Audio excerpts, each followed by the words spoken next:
वात हुक। राधे राधे। क्या आप जानते हैं कि प्रेम की पराकाष्ठा क्या होती है?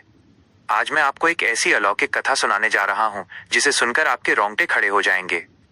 यह कहानी है उस असीम प्रेम की जहां दर्द एक को होता है और छाले दूसरे के शरीर पर निकल आते हैं।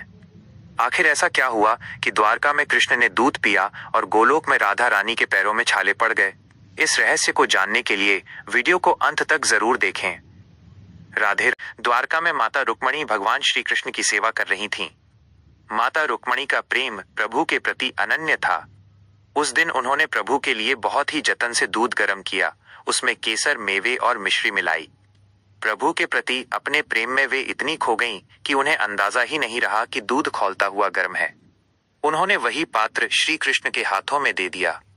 अंतर्यामी प्रभु सब जानते थे, लेकिन भक्त के प्रेम का मान रखने के लिए उन्होंने बिना कुछ कहे वो गर्म दूध मुस्कुराते हुए पी लिया।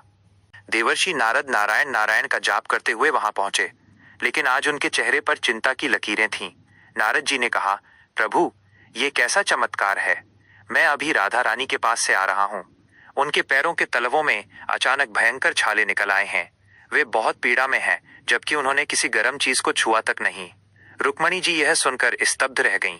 उन्हें अपनी गलती का एहसास हुआ कि शायद वो गर्म दूध ही इस पीड़ा का कारण है, लेकिन वे समझ नहीं पा रही थी कि दूध तो कृष्ण ने पिया, फिर असर राधा पर कैसे हुआ।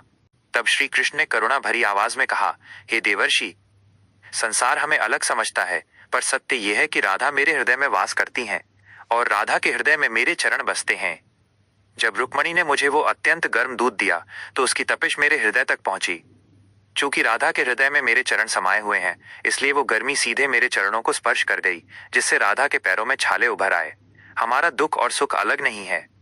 दोस्तों, ये कथा हमें सिखाती है कि सच्ची भक्ति और प्रेम में कोई दूरी नहीं होती।